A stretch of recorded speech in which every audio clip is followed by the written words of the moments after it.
আল্লাহ যখন আমাদেরকে বলবে ফিলিস্তিনে এত বড় এত কিছু হলো, সেটার ব্যাপারে তুমি পৃথিবীতে সে সময় বেঁচে ছিলে, সে সময় তুমি কি করেছো?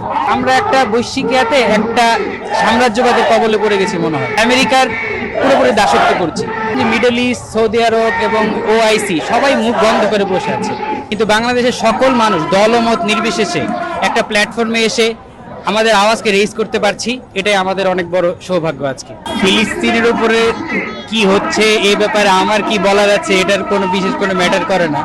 আমরা এখানে আসছি হচ্ছে নিজেদের যে একটা দায়বদ্ধতা আছে যে আমরা আল্লাহর কাছে কি জবাব দিব। কারণ হচ্ছে যে আসলে ফিলিস্তিনের এই সমস্যা সংকটের একমাত্র সমাধান হচ্ছে ইন্তিফাদা, রেভলিউশন, অর্থাৎ জিহাদ। স্পষ্ট করে যদি আমরা বলি, সেটার একমাত্র সমাধান হচ্ছে জিহাদ।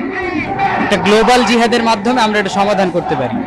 তো ফিলিস্তিন থেকে অনেক দূরে বসে আমরা এটা শুধুমাত্র অতটুকুই করতে পারি যে আমরা নিজেদের প্রায়শ্চিত্ত করতে পারি। অর্থাৎ আল্লাহ যখন আমাদেরকে বলবে ফিলিস্তিনে এত বড় এত কিছু হলো, এত 50,000, গত 1.5 বছরে 50,000-এর বেশি মানুষ সেখানে শাহাদাত বরণ করলো, নারীদেরকে শিশুদেরকে অকথ্যভাবে নির্যাতন করে হামলা করে মারলো, সেটার ব্যাপারে তুমি পৃথিবীতে সে সময় বেঁচে ছিলে, সে সময় তুমি কি করেছো? আমাদের সুযোগ থাকলে আমরা সেখানে যে অংশগ্রহণ করতাম, সেই সুযোগটা আমাদের হয়নি। পৃথিবীতে একটা সীমানার প্রাচীর, একটা সীমানার ইয়ার মধ্যে আছে, যেন আমরা ওখানে যেতে পারিনি। নিজেদের দায়বদ্ধতা, নিজেদের প্রায়শ্চিত্ত করতে এখানে এসেছি, এর বাইরে কিছু না।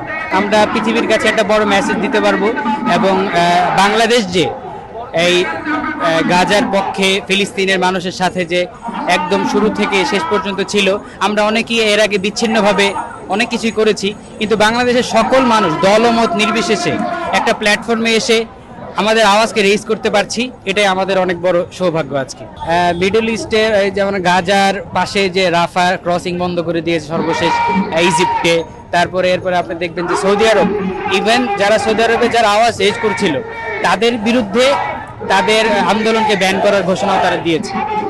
তো আমরা যেটা দেখলাম যে মিডল ইস্ট, সৌদি আরব এবং ওআইসি সবাই মুখ বন্ধ করে বসে আছে।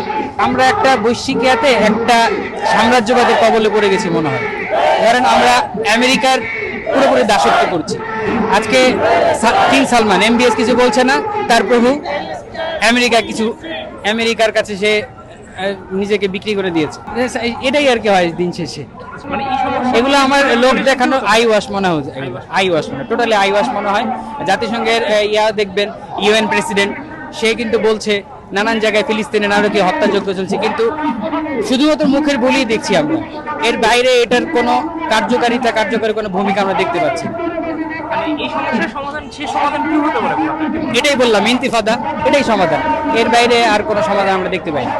আমরা দেখছি ডক্টর ইউনূস কিন্তু কথা বলেছে, ইউএন এর যে ইয়াটা হলো ওটাতে ডক্টর ইউনূস কিন্তু তার আওয়াজকে অনেক উচ্চতার সাথে উনি বলেছেন। এবং ইভেন বাংলাদেশে সবসময় আমরা এই 5ই আগস্টের পরে হাসিনাকে দেখেছি, সে তার রাজনীতি করেছে, সে রাজনীতি করে এই প্যালেস্টাইন ইস্যুকে কেন্দ্র করে নানান রকম রাজনীতি সে করেছে, কিন্তু আসলে যে ইসরায়েলের বিরুদ্ধে কিছু করা যেত সেরকম কোনো পদক্ষেপ আমরা দেখিনি। কিন্তু ডক্টর ইউনূস সরকারের কাছে আমরা এতটুকু অন্তত আশা পাচ্ছি যে সে কিছু একটা করবে, এবং ইউএন এর কাছে যারা আওয়াজকে রেজ করেছে এর বাইরেও আমরা আরো কোনো পদক্ষেপ আশা করি।